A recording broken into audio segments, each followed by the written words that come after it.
We're going to start with a little bit of physics. You really need to have some understanding of physics to understand bicycles. But don't get worried, this is not going to be real technical, not a lot of fancy math or anything like that.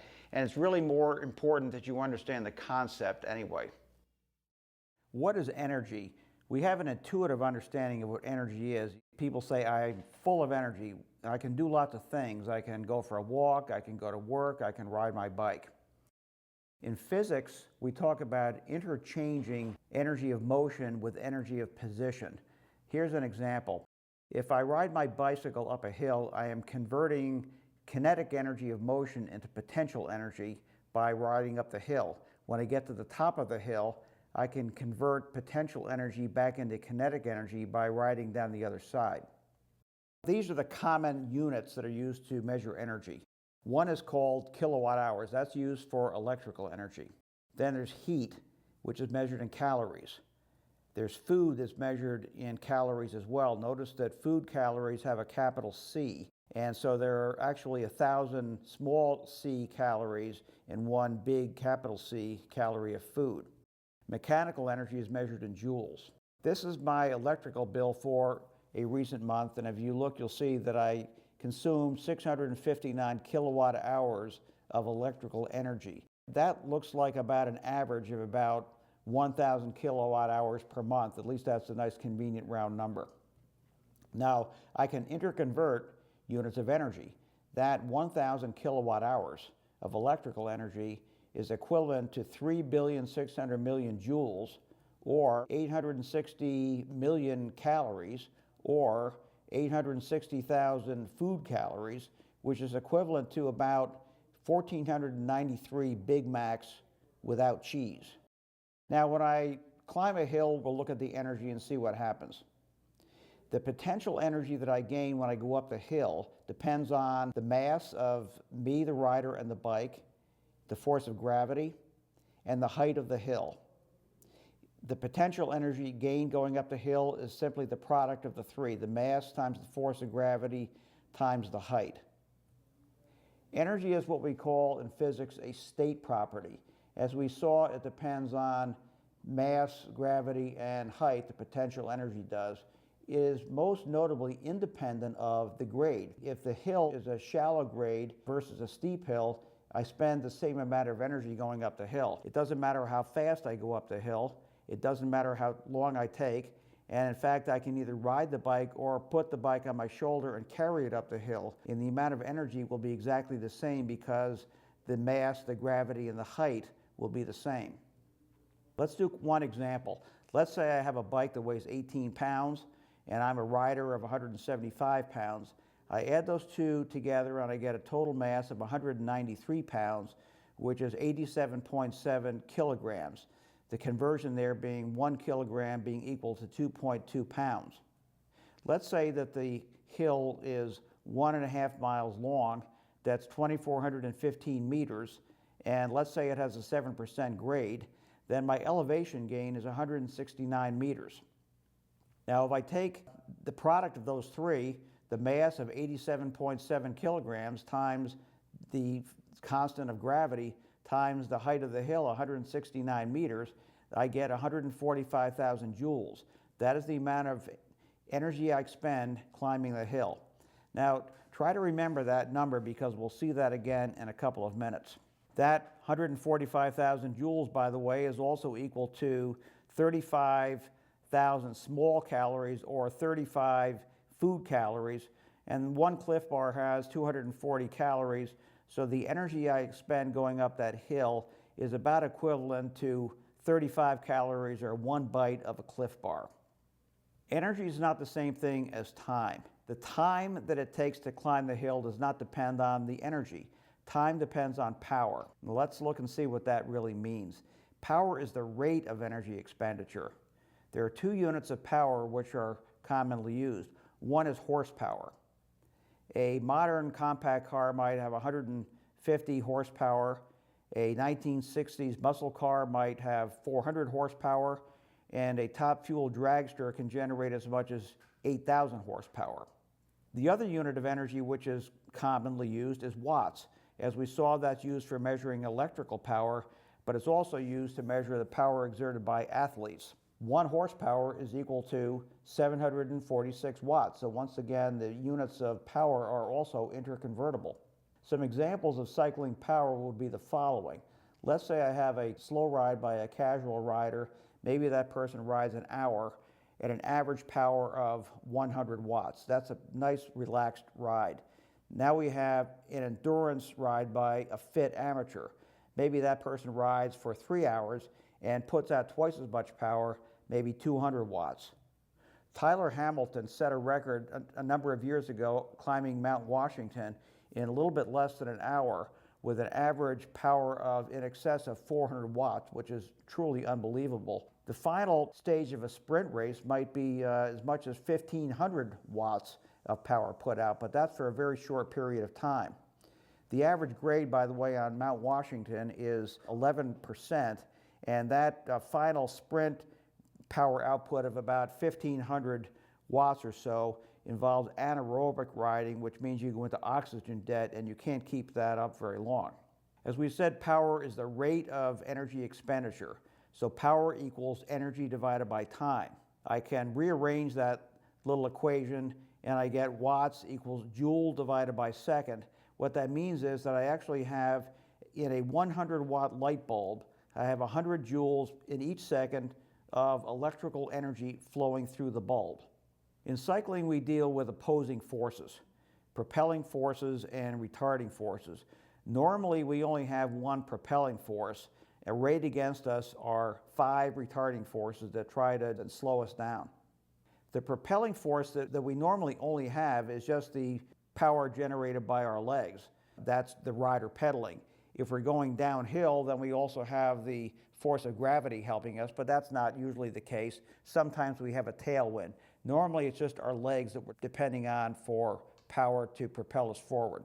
Retarding forces, as I said, there are 5. One we're going to look at first is slope. That's the one I'd like to think of as the one force that we can't do anything about. If we're riding a bike and there's a hill that we have to climb, the hill is either there or it's not there. If it's there, you have to climb it, you have to overcome gravity, and there's nothing you can do to mitigate the presence of that hill. On the other hand, the other 4 forces, rolling resistance, bump resistance, air, and friction, these are all ones that we potentially can do something about to mitigate. These are all forces, as we see, that slow us down, and a lot of our video will be exploring how we can reduce the effect of some of those slowing down forces. If my force of propulsion is greater than the sum of the 5 forces that are trying to slow me down, then I'm accelerating. If the force of propulsion is equally offset by the sum of the 5 forces that are slowing me down, then I'm riding at a steady speed. If the force of propulsion is less than the sum of all the 5 forces that are trying to slow me down, then I'm decelerating. Let's start looking at these one by one, starting with slope. And we'll look at an example of a simple hill climb. And here we're just going to look at the slope resistance by itself just to simplify this example. There's that 145,000 joules again to climb that same hill we saw before. The time to climb the hill is what we're going to look at. If a watt is equal to a joule per second, then a second is equal to 1 joule divided by 1 watt. So I can compare 2 riders of equal weight and see how they perform on the hill. We're going to look at 2 riders. Rider 1 is going to expend 145,000 joules climbing the hill, but he's going to ride at a power of 100 watts. If I divide 145,000 joules by 100 watts, I get 1,450 seconds, which is about 24 minutes. Rider 2 also expends that same 145,000 joules of energy climbing the hill, but that rider powers at a rate of 300 watts, and if I divide 145,000 joules by 300, I get 483 seconds, which is about 8 minutes. Speed is equal to distance divided by time. So rider 1 has covered that 1.5 miles in 24 minutes, and that means that he's riding at an average speed of 3.75 miles per hour. Rider 2 is covering exactly the same 1.5 miles in 8 minutes, and is riding at a rate of 11.5 miles per hour. Now, the energy of a moving bicycle is actually in two different modes, two different types. One type is the forward movement of the bicycle and the rider, and the other is in the rotation of the wheels. The first of those is called translational kinetic energy. That's just energy of motion in a straight line, and rotational energy is the rotation of the wheels. If I add the two together, I get the total kinetic energy of the bicycle at any moment in time. So that gives us that little equation at the bottom. Kinetic energy total equals kinetic energy translation plus kinetic energy of rotation. Kinetic energy of translation, as I said, is pretty easy. That's just linear motion in a straight line. Kinetic energy equals to 1/2 mv squared is the equation. M standing for mass and V for velocity. In the case of rotational kinetic energy, this is a good deal more complicated. So here we're going to be content to just understand the concept. The concept has to do with the location of weight in a rotating object and the rate of turning. If I look at that picture on the right, I see a grinding stone attached to which is a crank. As I turn the crank, the grinding stone starts to turn. The more I turn the crank, the faster the grinding stone turns. So the energy of rotation of the grinding stone continually increases. Now, if I stop cranking, there's a great deal of energy of rotation in the grinding stone, and it wants to keep on turning for quite some time. If you want to, you can look at the appendix in the back where I go into more detailed topics of moment of inertia and angular velocity. We're going to look at two wheels that have the same weight and the same RPM and investigate some differences. The first wheel here is a wheel made of a light rim and a heavy hub. And the second one is a heavy rim and a light hub. The top one will have less energy of rotation for a given number of revolutions per minute than the bottom one. The bottom one will have more energy of rotation because more of the mass of the wheel is on the outside of the wheel. So that brings us into this topic of rotational mass that people are always talking about. What does that really mean and how important is it? And we'll look at two scenarios. Two riders that I both know, Margie and Dan. They have body weights, let's say, of 150 pounds. They're not exactly the same body weights, but let's just assume they are. And they have bike weights of 17 pounds. Within those 17 pounds bikes, I have wheels that weigh 1,600 grams. And we're going to look and see what happens when I vary the location of weight within the wheels and see what the effect is on energy, speed, and time. In scenario one, the setting is that Margie and Dan are side by side at the bottom of a hill, and there's a 4% grade. They sprint toward the top, and they both put out a power of 600 watts, and they ride for 15 seconds. They will have expended the same amount of energy because the mass times force of gravity times height. The question is, will they be going the same speed? Yes, no, or maybe. And the answer is maybe. And here's why. Even though the total kinetic energy of the bike of Margie and Dan will be the same, that doesn't mean that the translational components will be the same or that the rotational components will be the same, only that the total is the same. In the case of Margie's wheels and Dan's wheels, both have the same weight of spokes. They each have 350 grams of spokes. They each have 50 grams worth of nipples. The hubs are different, however. Margie has light 400-gram hubs and heavy 800-gram rims. Dan, on the other hand, has heavy 800-gram hubs and light 400-gram rims. In both cases, the sum is equal to 1,600 grams, the weight of two wheels. So the wheels weigh exactly the same. The only difference is how the weight is distributed on the two wheels. In the first scenario, Dan has the advantage. The reason Dan has the advantage is because of the following. Think of it this way. Think of the forward motion of the bike, the translational energy being caused by the rotational energy.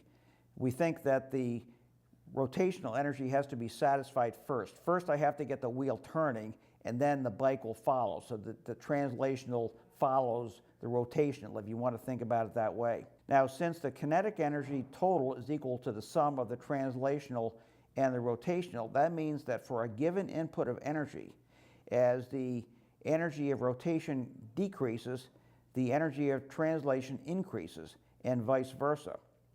So after 15 seconds, Dan is going to be faster. The reason Dan is faster is because Dan has less rotational energy in his wheels, because less of the weight of the wheel is on the outside. Dan therefore will have more translational energy. So Dan is actually going to be going faster. Dan will also have gone farther in that same 15 seconds. Now here's scenario 2. The setting here is Dan and Margie are riding side by side. They're going the same speed, let's say 20 miles an hour, up that 4% grade hill.